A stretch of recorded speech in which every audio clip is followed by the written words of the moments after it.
Third episode. Here we go. Breaking Woke podcast. I know. It's been good. Been a good response. Yeah, a lot of people like it. So that's you. Stick around because there's more to come. More to come. So, yeah, here we go. Yeah. I'm Pep Waples. And I'm Gavin Waples. We are Shifting Culture and Breaking Woke. Breaking Woke. The Spirit of the Lord says, do you feel the winds of change? For I am releasing my hand, my anointing, that shall break the yoke of woke. All right. So Baal. Last episode called Introducing Baal. And now we get a little more in depth. A little more in depth. There's just a lot to cover, though. I know. And, I wouldn't be surprised if we spent more than one episode here just on Baal. Well, it's funny. I had a couple different people now tell me, you need to do more than one a month. More than one podcast a month. And I'd like to. It'd be great. Mm-hmm. But we have lots of things to do. Yeah. We were preparing for a wedding, and now that that's done, it frees up a little bit of time. Yeah. Somebody gets married. Yeehaw, you, Gavin. It's funny that we just had a conversation about how we're going to talk, and now that I'm feeling better, I don't have a cold. We sound very similar. So some of you that are just listening and not watching the podcast, you're listening. It might be hard to tell the difference when we switch voices and switch people. Well, we should pick something to say. And see maybe you should just change your voice, like hire it or something. Are you saying I should talk in an accent like this? No. Or I could be your traveling buddy? No, there's already a traveling buddy. I could be Larry the Cucumber. Oh, there you go. Anyway, this is fun. It is fun. So before we get going, though, and talking about Baal, just wanted to remind everyone, too, we have merch. If you haven't checked it out. We've been wearing some of it, trying to wear some of it. We don't have, we have a few things, but if you want to check out our merch, go to our website. BFBC, not no. BFBC. Wrong website. That's our church. That's rootedministries.us. That's the one I'm trying to say. Yeah. And I didn't say it, but there will be not necessarily a link, but that'll be posted at the end of the video too. So yeah. So we have hats and shirts and I'm not mugs. sure, but I'm pretty sure you can post links under Spotify. I don't know how to do that yet, but maybe I'll get that figured out by the time this is posted. So. Yeah. The other thing I wanted to say too, because the merch helps the ministry. Whatever we sell, it all goes towards the ministry. If you have ever worked nonprofit stuff, you know that ministries are not a money-making idea. Right. As far as a getting rich kind of thing. We're just trying to make a difference in the world, and the merch and everything helps. We have partners that help us too, so thank you to our partners. You're making this possible. This podcast, for sure. All the traveling we do, you guys have made this possible. So thank you. At some point, I want to just make a video thanking the partners and showing them what we've been doing and stuff. But again, it's we have to kind of pick and choose battles on where we're going, what we're doing, and what we're presenting and stuff. And right now, we're trying to get podcasts out on a regular basis, and then so every shirt or hat that you buy helps us do that. Right. And the thing about the shirts and hats too, whatever, is it's a conversation starter, which is great for people who maybe don't know how to approach somebody about the topic, or maybe just wouldn't be comfortable in a regular conversation bringing it up. But if someone talks to you about it, you already know they want to talk about it. So if you just put yourself as a billboard, just be prepared. Right. And I'm glad you brought that up, because actually I have two scriptures that I wanted to keep putting out there. That is the basically the foundation of breaking woke.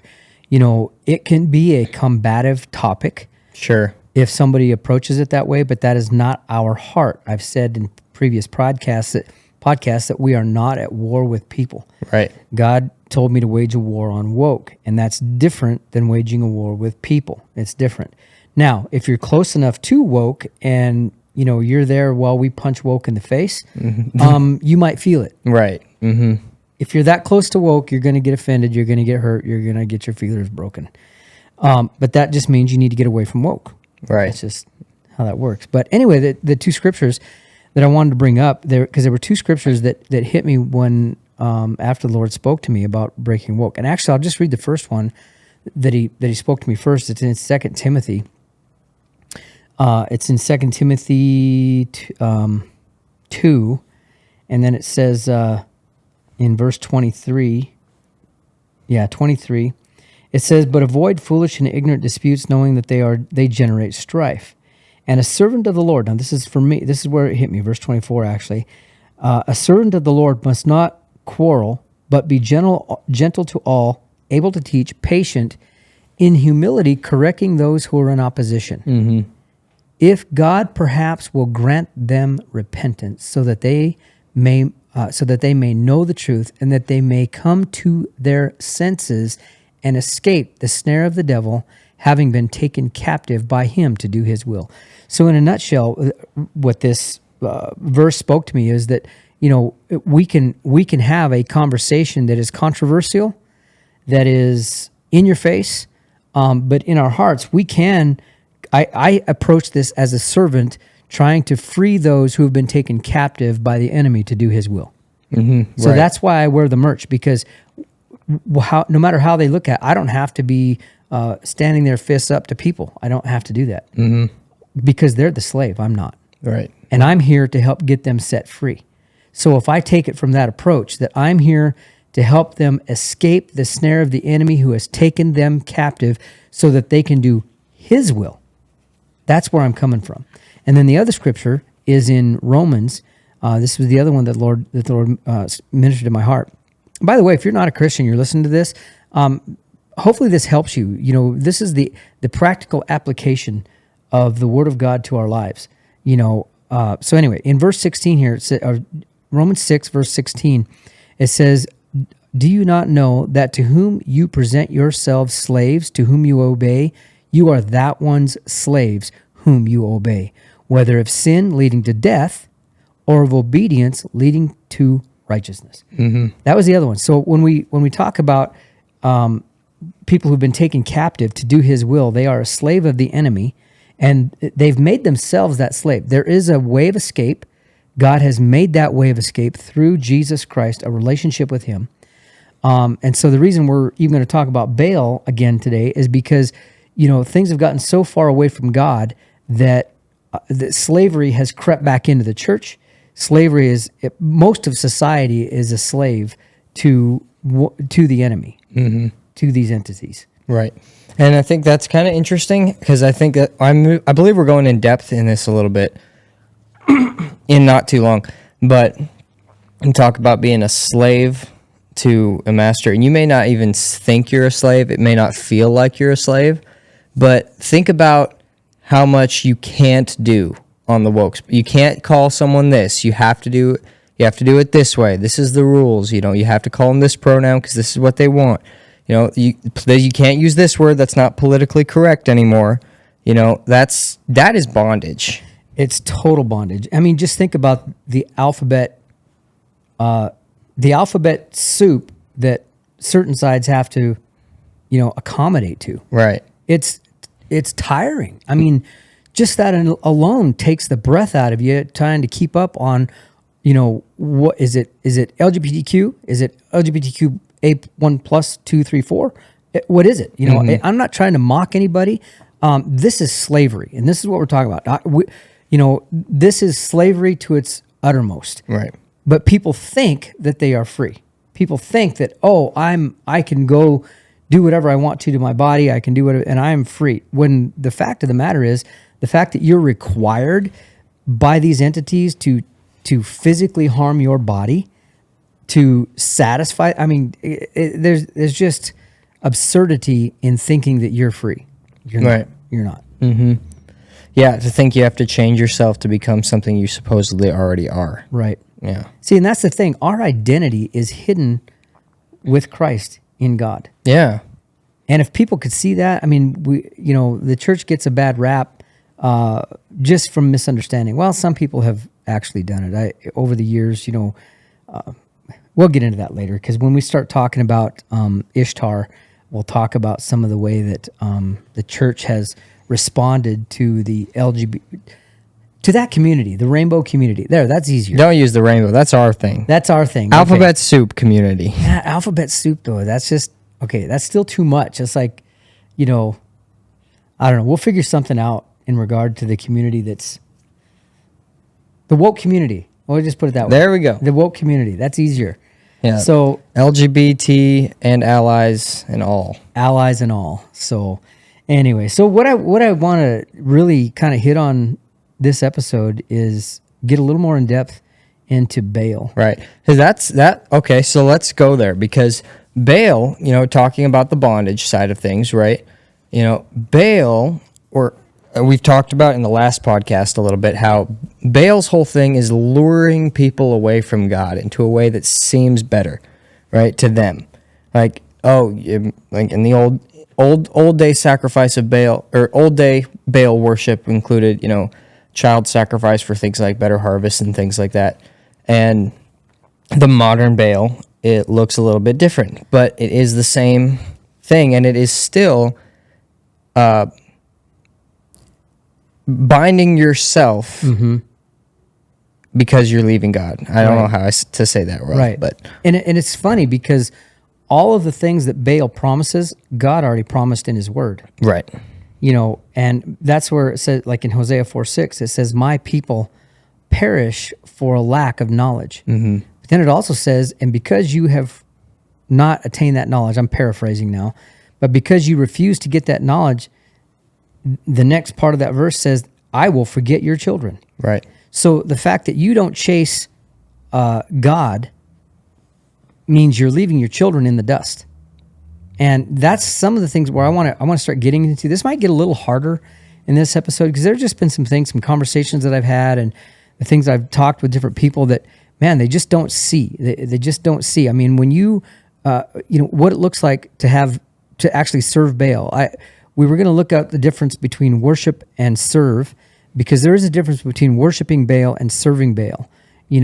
Worshiping Baal is a hardcore reverence and honor to that deity. You really know what you're pushing and what you're going after. That is really worship. And then there is serving, which is different than worship. You might not want to worship. In serving, you don't want to worship this entity. right. What you're trying to do. How am I trying to say this here? Well, worship is a whole sold out. It's another level, yeah. Yeah, and servitude, you probably wouldn't even notice if you were doing it. Most people don't, and that's where it becomes an idol. Right.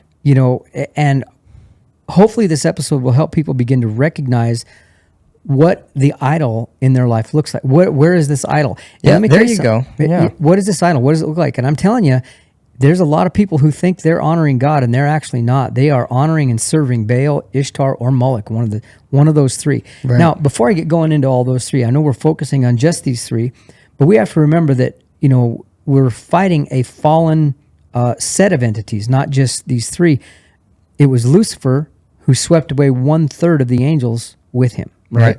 So we're not talking about just the devil. We hear Christians a lot of times, well, the devil just did this, or the devil's after me, or the devil this, and there's more to that than, we are spirit, we have a soul, we live in a body. A lot of the problems that we face are our own creation. They're our own doing, they're our own problems. But then we also have to remember that there are other entities. There is Lucifer, who took 1/3 of the angels with him. Then there are demonic entities. So it's a whole army. Right. There is a system of powers set in place. And that even says that in that scripture that we talked about in episode 1, where it's like we don't wrestle against flesh and blood, but against principalities, powers, Yes. and rulers, which Yes. is 3 levels of power. And if the church, not just the church, I'm talking about People. people. And saved people make up the church. So born again people make up the church. Born again people have power over these entities Right. If they'll use it. if they'll use it. And see, that's the thing. People don't know what they have, and people refuse to fight. Probably because they don't even recognize it. They don't recognize it. And that's what I'm trying to get at. We're at war with, now we're mentioning these 3 principalities because they're the ones who are most at focus right now. And this is what we can see. This is what came out a few years ago as far as woke, this woke this, woke that, woke. What does that turn into? What does that mean? I didn't even know what it meant. When the Lord said, wage war on woke, break the yoke of woke, I had no idea what that meant. The only 2 prominent things at that time was the LGBTQ movement and the Black Lives Matter movement. Right. I didn't know, so now I knew getting into those, it was political. Well, now what people have to remember is that we as spiritual people are not, you can't separate politics and spirituality. Right. It's not separate. One is over the other. Spirituality, being a Christian, being one who is born again, is a place of dominion, which was given to us initially at Adam, when he fell, Adam and Eve, when they fell, we were given a place of dominion. We were supposed to fill the earth and subdue it. Mm-hmm. That means everything under that, politics, entertainment, you name it, falls under the authority of spiritual people, which should be born again, i.e. the church. It's supposed to. Supposed to. But because the church hasn't stepped in and fulfilled that role, these demonic entities have filled it for them. That's exactly what happened, because Lucifer didn't enter this battle by himself. Right. Now, I don't know if I can't remember if I mentioned this in a previous episode or we just did this in conversation, but not that I'm getting away from the Bible, because I'm not, but the book of Enoch mentions that Lucifer made a pact with other angels. He said, this is not going to fall on me alone. I think we did mention this in episode 2, but I think I tried to bring it out one of the scriptures. But I think it was actually in the book of Enoch. Yeah. It wasn't in the Bible. It was the book of Enoch. And Which, if you're looking for a book of Enoch in the Bible, you're not going to find it. What the book of Enoch? Okay, so Enoch, real quick, just a brief, this is what this is. Enoch is one of the two people in the Bible that God says was caught up. It was Enoch and Elijah. One of the only two people that were caught up in the Bible. They never officially like died, and their bodies are nowhere.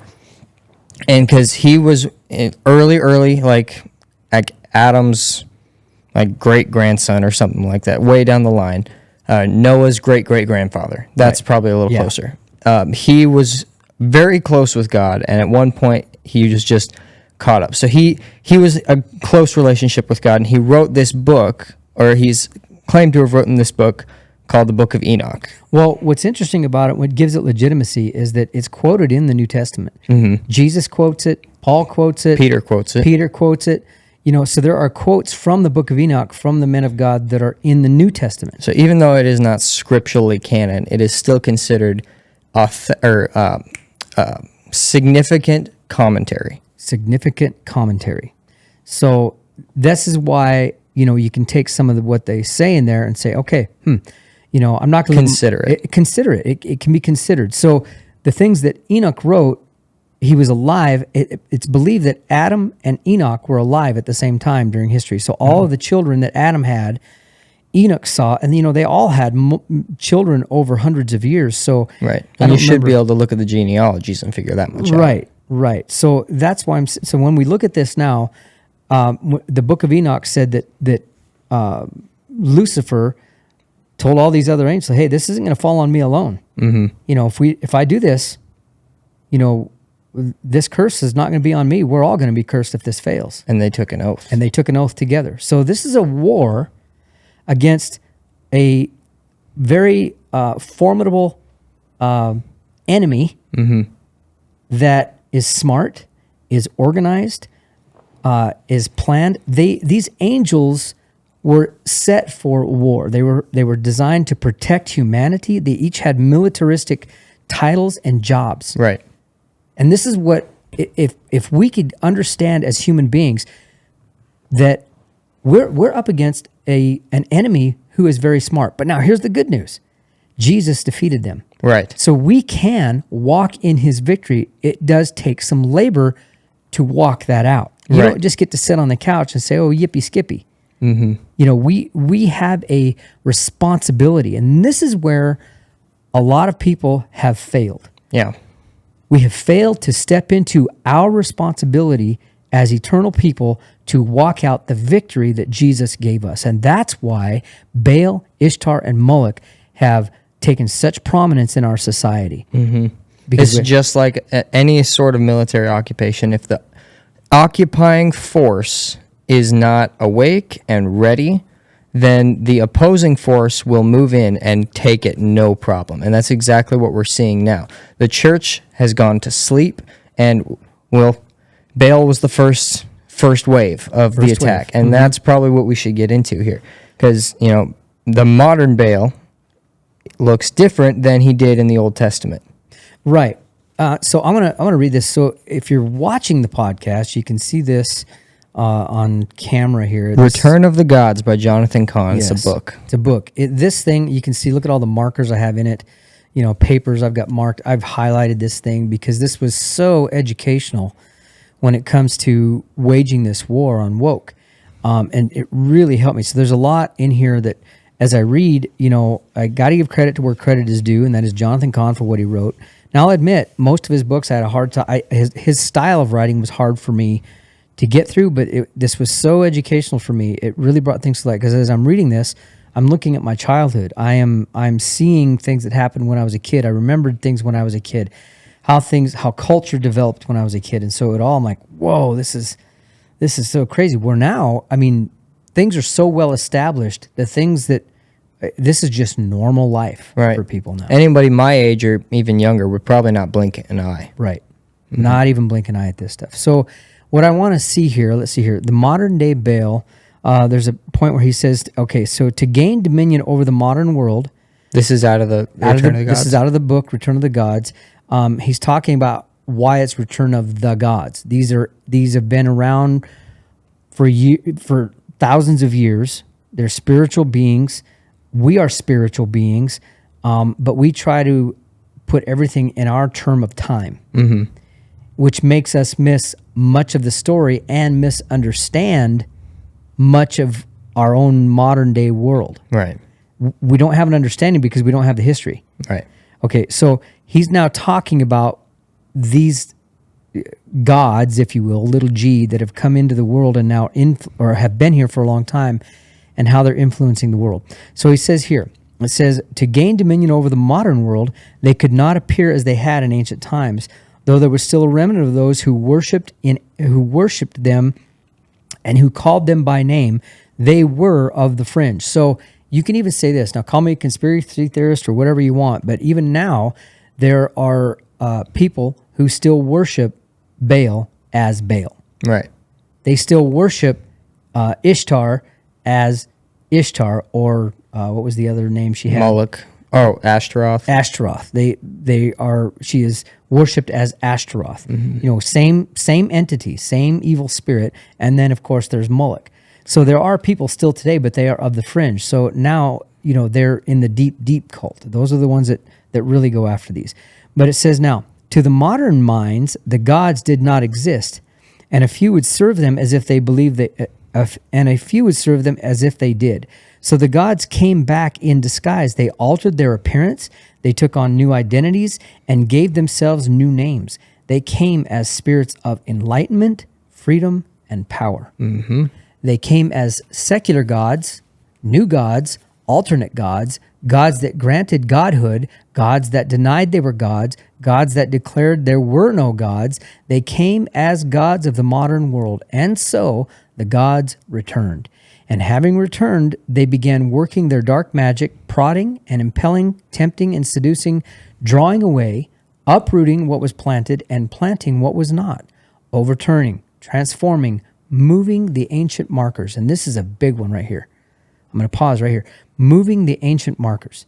When people say, oh, that's so old-fashioned. Well, my mom and dad did this and I didn't like it. Mm-hmm. My grandparents used to do it this way and it was so old-fashioned. Yeah. Mm-hmm. These are markers. These are, like, now don't get me wrong. I'm not discounting the grace and mercy of Jesus.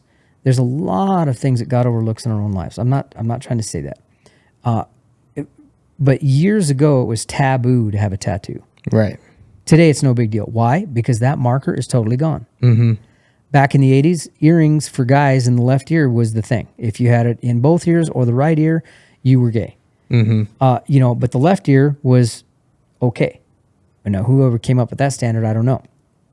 Because I had one in my left ear.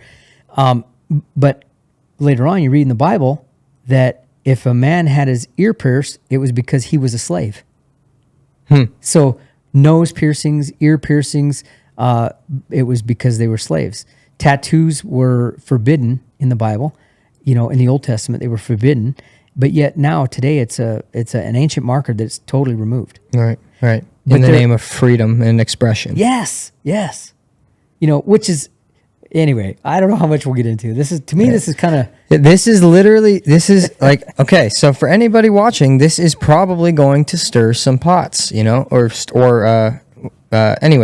you might get a little upset. And, that's designed that way, not by us, but because our culture is so influenced by the invasion of these spirits, these things that, like you're saying, are now seen as normal shouldn't be normal, or Right. shouldn't be seen as normal, or should be recognized as what they are.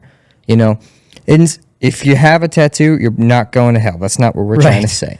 But the fact that it is now where, you can just get anybody and everybody has a tattoo, and actually I like a lot of the artwork on the tattoo. The only reason I don't have one at the moment is because I haven't found an artist two reasons. One, an artist that I would trust to do what I wanted to do to make it look phenomenal. And the other is it was too much money. Right. Because to pay for that artist would not be cheap. So anyway. Right. Yeah. But again, something that was once, an old marker, something that was considered not okay, or at least, be wary, is now normal. Right. And the reason that this was all set up as markers, they were hedges of protection, if you will. Right.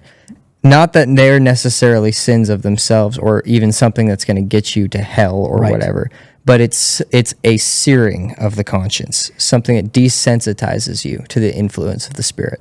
Well, God's concern is about the whole man, not just spirit, but soul and body. And the thing now here, even recently, what I found out, I saw a video here recently that tattoos, the ink, actually helps. I mean, not helps. It breaks down the immune system. And so there are certain things, even to the physical body, that when you tattoo, it does break down the immune system to a certain degree. So there is a level of safety in it that God saw long before we ever did. Right. So the reason things are set down as markers is because there is a reason for our good health, spirit, soul, and body, that it's there. Mm-hmm. So now today we get to choose to what level we want to walk in this. Right. That's why he says, my people are destroyed for a lack of knowledge. There are things that happen in our lives because we don't have an understanding of its purpose. Mm-hmm. And that's why bringing out what we're talking about now, when we're talking about this, I'm not saying don't ever go get a tattoo. That's not what I'm saying. The mercy of God, the grace of God, if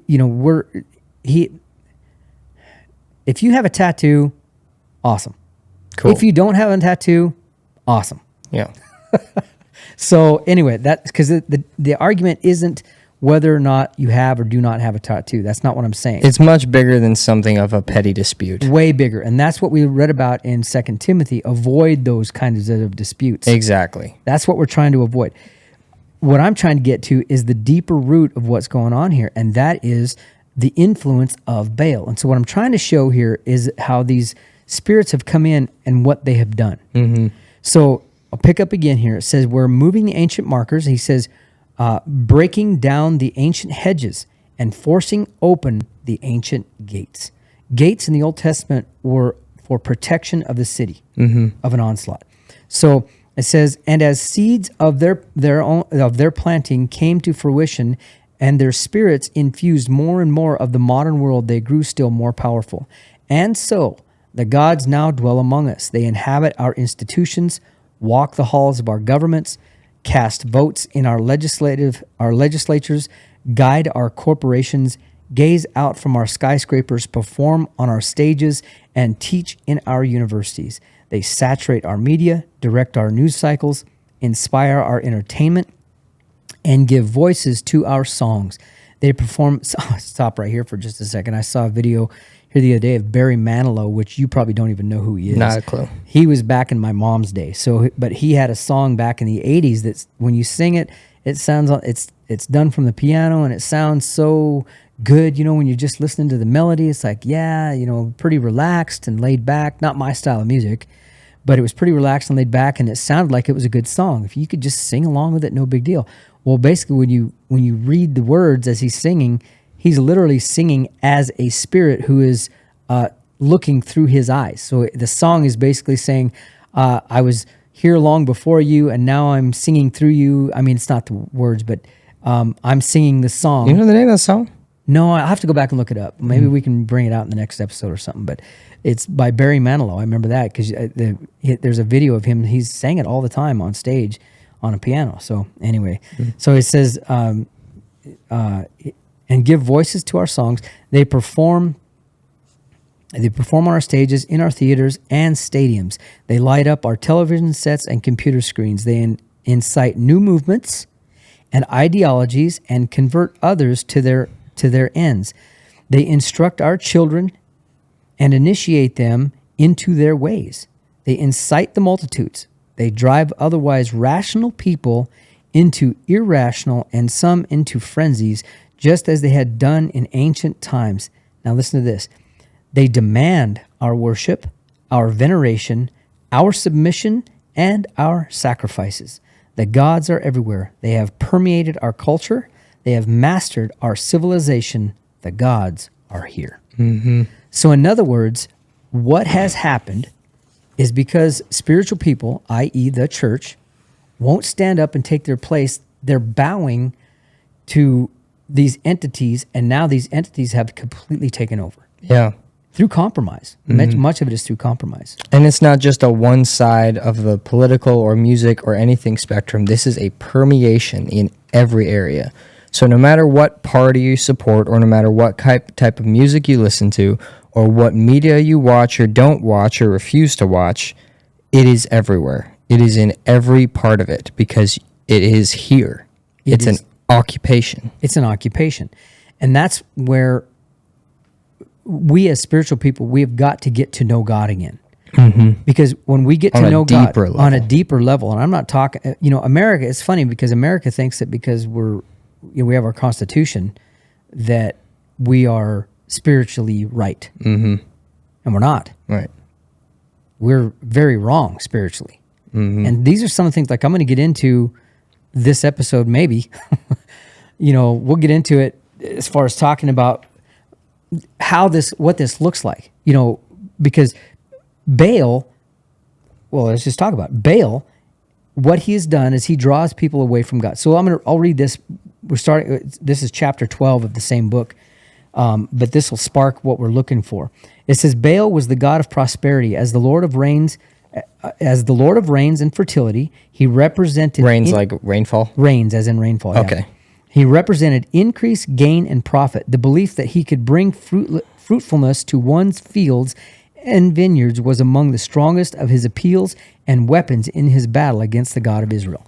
So again, this is against the God of Israel. This is against our God. This is his ancient strategy. His ancient strategy, and it has not changed. It is still the same. Different weapons, though. Now we'll look at it, different weapons as in modern, rather than wheat. It's the stock market. Yeah. And so we'll continue to look at this, but. So what does it look like today to be drawn away by Baal? Anymore, it's a very common thing. And I know right now, as soon as I'm going to say this, what I'm about to say is going to like prick some people's heart. Maybe let's preface this real quick. Remember, this is not trying to tell you how wrong you're living your life or what a bad person, parent, whatever you are. This is merely to wake you up and make you realize some of the things that we treat as normal are things that go against God's established order, the way things were designed to work. Yes, and you're being robbed. Mm-hmm. You're being robbed, right. You think what you're doing is okay, but it has stolen life from you because you have, in that area, submitted your life to slavery of another entity. Mm-hmm. And we've all been there. We're all in some way... still there. Yeah. Some of it. I'm not saying I have escaped it all. I haven't, because every day I walk with the Lord, he gives me understanding from his word, something I need to change. Yeah. Growth. Growth. Mm-hmm. It's growth. That's why we're here. That's why we're here. It's for growth. Mm-hmm. So that being said, yes, one of the ways that Baal has drawn people away, especially in our economic society, like right now, here in our community, because we're an oil field type community, there's still a lot of money in our community. And so we don't feel, I mean, we see it, we feel it, we feel the uncomfortable financial stuff at the pump. We feel it at the grocery store. But it really hasn't changed people's lives all that much No. as far as the way things have been. They haven't changed the way they do things. So here's one way that people have forgotten God and are serving Baal. Are you ready? Go. Missing church. Yeah. That's just one small way. Now, immediately, people will be saying like, oh, well, you know, we had this and this and this going on, and it's about my family. We're going to do this with my family. Right. Yeah. Wrong. God already promised in his word. There's some things that God said in his word. If we're going to put God first, which if we're going to put Baal, Ishtar, and Moloch in their place, and that is under our feet, the only way to do that is to put God in his place, and that is over our heads. Right. He has to become first place in everything. Everything. Yeah. And that, so what that means is, so in the scripture, it says in the New Testament that not to forsake the assembling of ourselves together. That is a commandment of the Lord. We are not to forsake the assembling of ourselves together. But what has happened now in our society, what has become normal is baseball games on Sunday, wrestling matches on Sunday, drama now is on Sunday. And practice on Wednesdays. Where, you know, we used to have church youth groups on Wednesdays, and we still do, but most people miss it. And parents have made gods of their sports for their kids. Instead of having God be there, they've placed a different god there, which is Baal. Right. That sport is an idol of Baal. That when you know, and well, my kid is a champion. You know, my kid is, you know, valuable to the state team. What does that matter in eternity? Right. That's really what I have to say is, what does that matter? I was a state champion. I was a 2-time state champion. Most people forget that. Right. Now, who cares? What is that going to matter in 100 years? Not one thing. Your picture in a gymnasium. That's about it. Right. My picture in a gymnasium. That's it. Which at the end of it all, we all know that everything in this earth gets burned up anyway. So what we need to do is focus on spiritual, eternal things. Now I know this might seem hard because this is our culture right now. Yeah.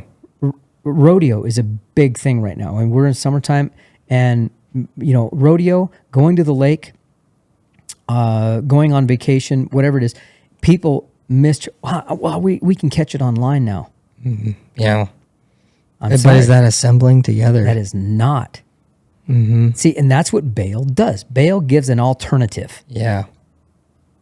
You know, not that I'm not saying vacations are wrong. That's not what I'm saying. Right. Again, this message is not for condemnation. This is for waking. Examine your And life. growth. Yes. Examine this. What does my life look like? Do I go to rodeo every weekend and skip church? You know, and then talk to the Lord about it, Yeah. because the Lord will walk you back. Right. He doesn't take you, slam you to the ground, and say, "Okay, now you're done. Go to church." You know. But I will say this: that there might be sacrifice that hurts the flesh. Right. Right. It doesn't feel good to be doing what you want all this time without God in it, and now God say, "Okay, this is what I want." Now your will is going to have to bend and not just bend. Your will sometimes will have to break. Right. That's kind of what happens when Baal gets some meat hooks into society. Lets you reach in, but then you can't pull yourself out without a little bit of pain. Right. That's exactly what's happening, and where our culture is right now. Everything about our culture is against God. Yeah. You've got Baal, who works people 60, 70, 80 hours a week in the oil field. It was not unusual to have a 70-hour week. That Right. was just what we did. You know, and now you talk to someone in the oil field, and yeah, that's just normal. 100-hour weeks, that's not a big deal. I do it all the time. Yeah. And I remember when I worked in the oil field, many of those guys had wrecked marriages, were divorced, getting in the process of a divorce, or the relationship with their wife was horrible. Yeah. Their relationship with their children, I don't know why my children just do what they want. I don't really care. And God is about family. Right. People are always looking for purpose as a Christian. Yeah. You're to be a child of God, Yeah. period.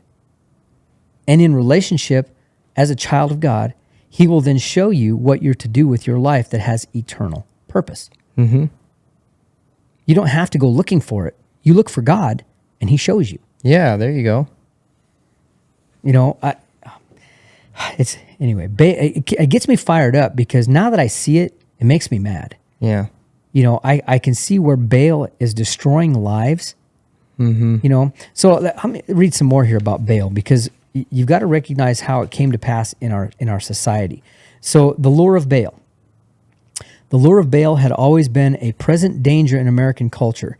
For any nation so blessed with material prosperity as America, so there would always be the risk that its prosperity would become an idol and that it would turn to the God of increase and gain.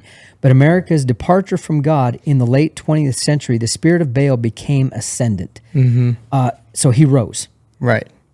And it says, unlike the ancient apostasy, the spirit would not be centered on fruit and yields, in other words, crops, Right. Of the earth, but on their modern equivalents, financial seeding and yielding, monetary profit, increase, and gain. It had the trappings of a new religion, a cult of success, and a doctrine of materialism and greed. Mm-hmm. In the scriptures, God is called the Almighty. In a revealing choice of words, America dubbed its own currency the almighty dollar. Wow. So these are just little things right now that I'm reading that to help us kind of catch a glimpse of where, how sometimes you can walk in a room and you can smell, there's bread baking or has been baked. Yeah. So that's when we're talking about this, what Baal looks like and what it looks like to serve him. Now, when you step into culture, you'll be able to catch the whiff of this isn't right. Mm-hmm. There's something about this that isn't right. See, then you and God can decide to what level you need to take your growth and change the way you live. Yeah. But that's the thing, even about smells, is over time you will get used to them if you ignore them. All right. Mm-hmm. Yeah. So here, read a little more here. And I know I'm not trying to just quote from the book, but this is what was so enlightening to me. It says this, that the spirit of Baal could not be contained in the halls of business. It was everywhere. Americans pursued money, served money, were driven by money, and worshipped money as much as the ancients had worshipped their idols. American life became increasingly monetized. The spirit of Baal even went to church, as in ancient times when Baal worship was added to the worship of God. So now the doctrines of Baal, the pursuit of material prosperity and personal gain and success above all things, invaded the sanctuary. And so what could have been a protection, an antidote against the invasion, was compromised. So what does that look like? Well, so many ministers now look at numbers as a means of success. Right. How many people do you have coming to your church? How much money comes into your church? Mm-hmm.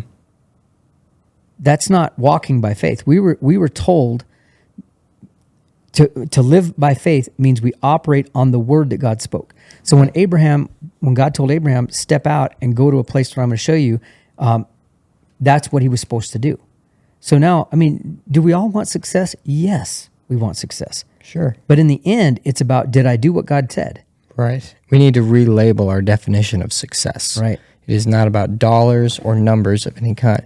Because God, you think about what he said to Samuel when he was looking for the king, David, right? He went through all, I don't know how many brothers he had. He went through all his brothers, and naturally they all had skills that would make them a king, right? Everybody had something that would be worthwhile, because Samuel was like, oh, maybe this one, maybe this one, maybe this one, right? And then he gets to David, and he has nothing outwardly that would show him as a king. He was small. He was good looking, but that's not necessarily kingly qualities, would you say? But God saw something that nobody else saw, and that was David's heart.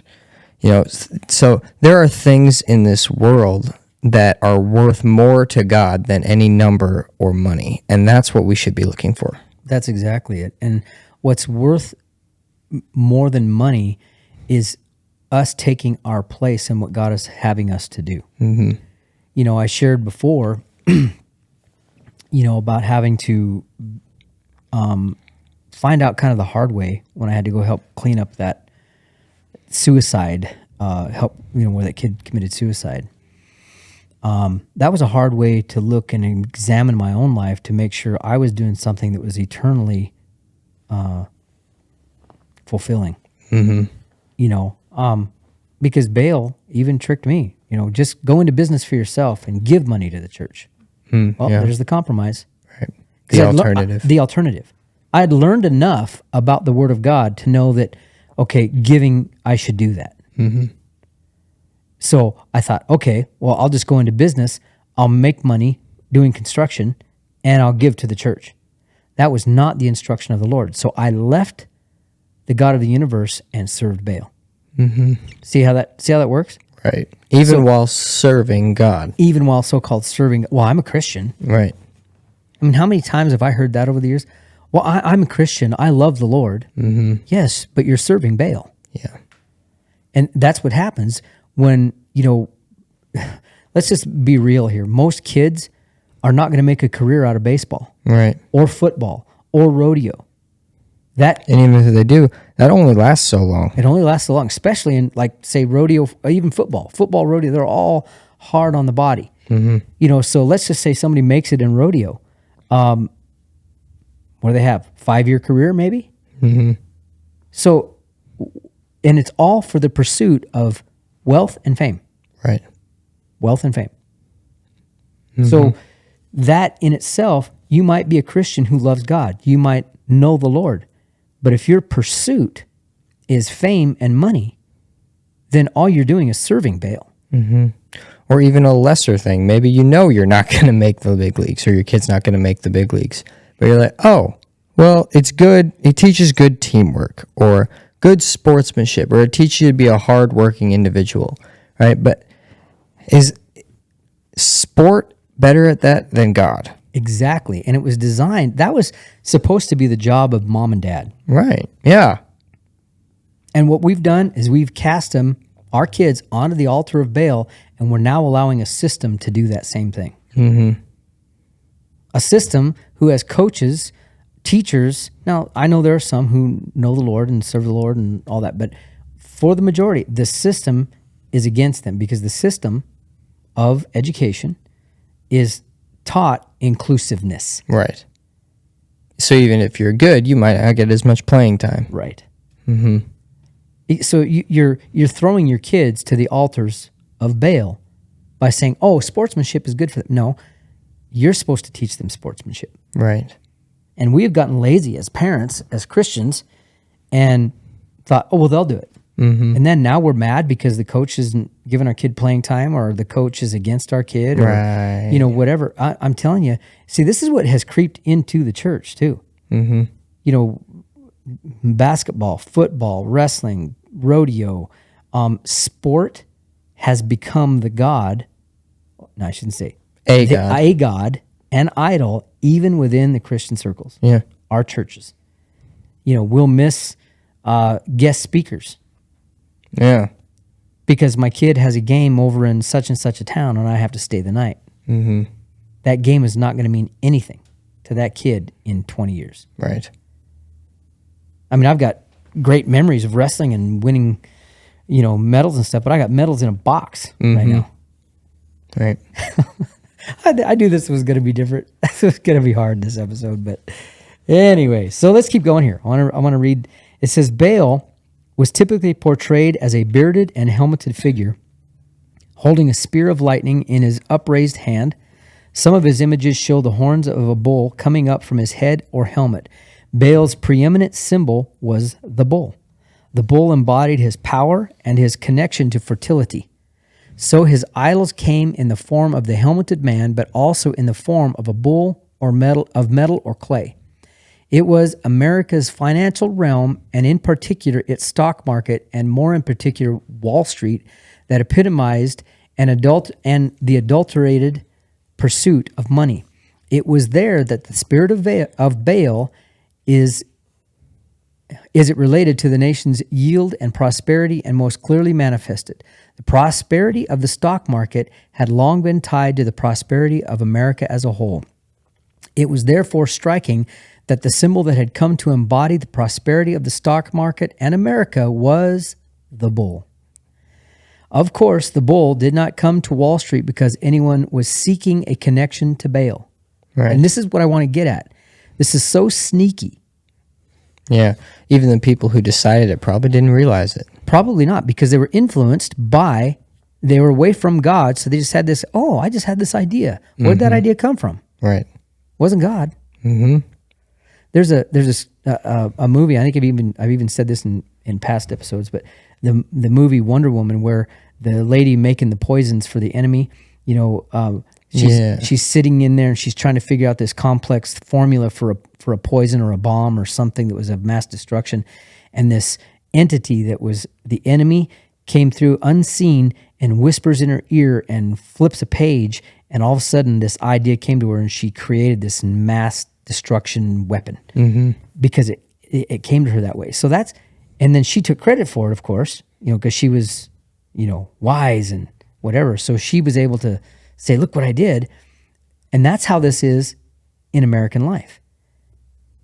These entities come through and they whisper influences, and now all of a sudden it's coming forward. So this is what happened here. So they weren't seeking a connection to Baal.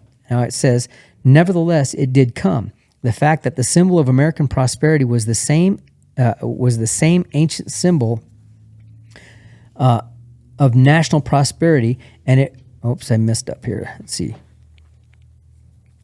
Yeah, was the same ancient symbol of national prosperity, that it was so without any conscious intent is even more striking. So, to paraphrase what I just said, the fact that it wasn't the whole idea of bringing a bull to worship, but it matched the worship of ancient times in the same manner. Right. Was striking. Yeah. People were like, you just look at it and you're like, whoa. So, if the American stock market appeared heading toward increase, gain, and prosperity, it was the market of the bull market. Right. So Baal's ancient symbol became not only an American symbol, but one that embodied the same realm and dynamic as it had in ancient times. Yeah. Isn't that crazy? Now that is modern Baal. That is modern Baal. So now I'm not going to keep reading all of this right now, but so looking at Wall Street, if you look up the bull of Wall Street, it's a raging bull. Yeah. And it's made of bronze. Yeah, bronze bull. Just like the Old Testament. Now, in the Old Testament, they used to actually make the bull hollow, and they'd light flame under the bull, and that's where they would put their children in the belly of the bull, and they would sacrifice the children, or even people, humans. And then as they cooked, the steam would come out the nostrils of the bull, and you could hear the screams and stuff coming out of the bull. So it literally made the bull come alive. So now in our modern time, a raging bull on Wall Street, right? Yeah. Which is for financial gain.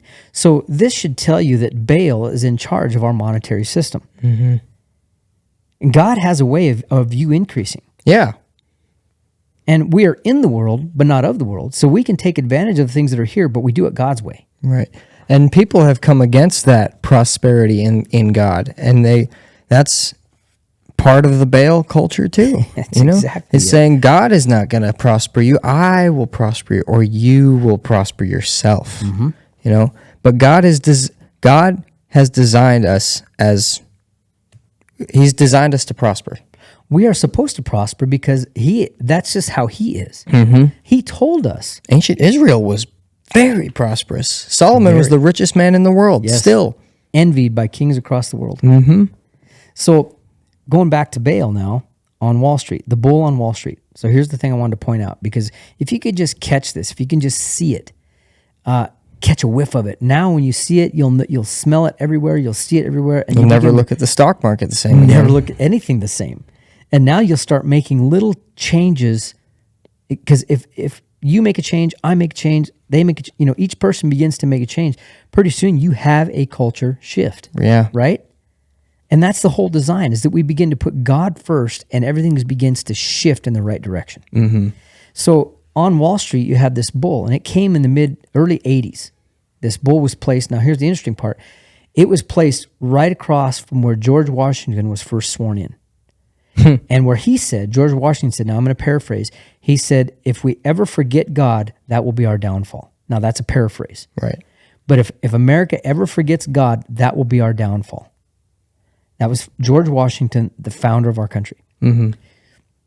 Or, excuse me, one of the founders, the first president of our country. And at his inauguration, he said, if we ever forget God, that'll be our downfall. Mm-hmm. So now they set up the bull right across from where he was first inaugurated. And I believe there's even a statue of George Washington there. Then it was later moved downtown to New York's financial district. Yeah. So again, right there where our founding fathers, here these spirits begin to interrupt our society. Mm-hmm. So now this bull was set up as a raging bull. I mean, he looks ferocious. I mean, he's massive. Mid-charge. Now, here's the interesting thing. Not too long ago, a few years ago, I'd have to go back and look it up. But there was also, later on, a little girl statue placed directly in front of that bull. Mm-hmm. Now, isn't that interesting? Yeah. So it symbolizes, now whether they did it on purpose or not, here's what I want you to realize. We are in a spiritual battle. Spiritual influence influenced somebody to put those statues there. Whether they realized its intent or not, it symbolizes ancient deities. Mm-hmm. And it signifies the deities' invasion. It shows that they're here, mm-hmm. that they're operating, because somebody else said, no, didn't say, I don't want that there. Yeah. So now you've got the raging bull on Wall Street, and directly in front of it is a little girl. Now, and most people, in their eyes, she's standing defiant. Well, big deal. Mm-hmm. Stand in front of a bull defiant, no matter how big you are, you're going to get run over. Right. And a little girl is going to get killed. So, I mean, it just doesn't make any sense that, oh, yeah, look at this. It's a girl standing defiant against this bull.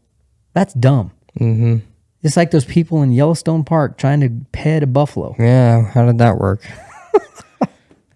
Doesn't work out too well. Mm-hmm. So this is what I'm trying to get people to see, is that Baal has taken over this financial system of America. God has a way of doing things. Now, here's another thing I'm going to say, which is probably going to upset a few more people. God has a way for you to prosper, and he set it in the garden in the begin with, and it was set. He said, every seed that's here is for us. Mm-hmm. So the idea of financial prosperity is to plant seed. Right.